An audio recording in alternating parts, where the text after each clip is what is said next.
అనునిత్యం దేశం కోసం పరితపించే వ్యక్తి మోదీ అని, రోజుకు 18 గంటలు దేశం కోసమే పనిచేస్తారని తెలిపారు చేవెళ్ల పార్లమెంట్ బీజేపీ అభ్యర్థి కొండా విశ్వేశ్వర్రెడ్డి. శంషాబాద్ మండలంలో ఎన్నికల ప్రచారంలో పాల్గొన్న ఆయన లోక్సభ ఎన్నికల్లో తనను ఆశీర్వదించాలని కోరారు. ప్రతి గ్రామంలో వీధి దీపాలు, రైతు వేదికలు, పేదలకు ఉచిత బియ్యం ఇచ్చిన ఘనత ఒక మోదీకే దక్కుతుందన్నారు. దేశాన్ని కాపాడుతున్నాడు. పాకిస్తాన్, చైనా యుద్ధాలు చేస్తాడు, కాపాడుతున్నాడు. ఇటు దిక్కు బియ్యం ఇచ్చి పేదలను ఆదుకుంటున్నాడు, అటు ధర్మాన్ని రక్షిస్తున్నాడు. యుగ పురుషుడు.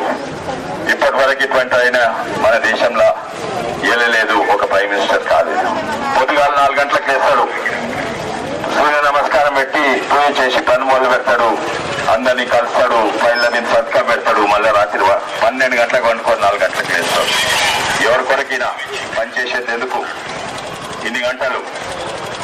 ఆయన కుటుంబం కొరకు కాదు, ఆయనకు సంతానం లేదు, ఆయనకు ఆస్తులు అవసరం లేదు, పనిచేసే దేశాన్ని వారు. ఇప్పుడు నరసింహారెడ్డి గారు చెప్పిండ్రు, ఇచ్చే పని ఆయననే. ఇంతో అంతో మన గ్రామం వచ్చిందంటే ఆయన వాళ్ళనే. ఇంతకు ముందు వాళ్ళు చెప్పుకున్నా అన్ని నేనే ఇచ్చిన అని చెప్పుకుండ్రు. ఇప్పుడు ప్రతి ఒక్కరు తెలుసు ఆ బియ్యం ఎవరిచ్చిందో అంటే మోడీ అని. పెద్ద మనుషులకు కూడా తెలుసు, యువతులకు తెలుసు. బియ్యమే కాక ఇక్కడ రోడ్లైనా, లేకుంటే మద్దతు ధర ఇచ్చిన రైతులకు, లేకుంటే 2700 యూరియా బస్తా 270 రూపాయలకి ఇచ్చిన అది మోడీ గారే. ఆఖరికి లైట్ బుగ్గలే కాక, రైతు వేదికలే కాక, శ్మశాన వాటికి కూడా ఆఖరికి మోడీ గారే ఇచ్చింది. గొప్ప వ్యక్తి, కానీ ఇచ్చినప్పుడు ఏం అడగలేదు. నేను బియ్యం ఇస్తున్నాను, ఓట్లు అడగలేదు. ఎవరు కూడా ఇక్కడ ఉన్నోళ్ళు మా మోడీ బియ్యం ఇస్తున్న మాకు ఓటు అని అడగలేదు. మేము దేశం కొరకు దేశాన్ని కాపాడుతాము, పేదలను ఆదుకుంటాము, మీ అందరికీ బ్యాంక్ లోన్ అవసరం ఉంటిస్తాము అని మేము ఓట్లు అడుగుతున్నాం. మేము ఇది ఇచ్చినాము, మేము అడగలేదు, బియ్యం ఇయ్యమని అడగలేదు, కానీ పేదల బాధ తెలుసు ఆయనకు.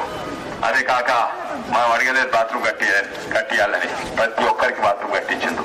మోడీ రాకముందు 60 ఏళ్ల కాంగ్రెస్ ప్రభుత్వంలో అది సోకే రాలేదు. ఎందుకంటే పేద కుటుంబంలో పెరిగిండు, మన గౌరవాన్ని కాపాడిండు, మన సమాజాన్ని మార్చిండు. అదే కాక ఆయన ఏమిచ్చినా కూడా మొట్టమొదలు ఆయన సిద్ధాంతమేమో జాతీయవాదం, అంటే భారతదేశం ఫస్ట్, భారతీయులు ఫస్ట్.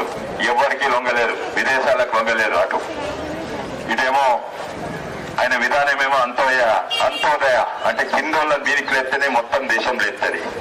ఇంతకుముందు కాంగ్రెస్ ప్రభుత్వం ఉండే వాళ్ళ విధానం ఏంటంటే మీదున్న లేస్తే ధనవంతులకు వేలాది కోట్లు అప్పులు ఇస్తే వాళ్ళు పెద్ద పెద్ద ఫ్యాక్టరీలు కడతారు, ఫ్యాక్టరీల ఉపాధి కలుపుతుంది, వాళ్ళకి జీతాలు కిందోళ్ళకి వస్తాయి, అయితే మీదోళ్ళని లేస్తే కిందోళ్ళు కూడా లేస్తారని వాళ్ళ సిద్ధాంతం ఉండే 60 ఏళ్ళు. కానీ ఈయనది ఉల్టా సిద్ధాంతం, మన కిందోన్ని లేస్తే మొత్తం దేశం లేస్తుంది.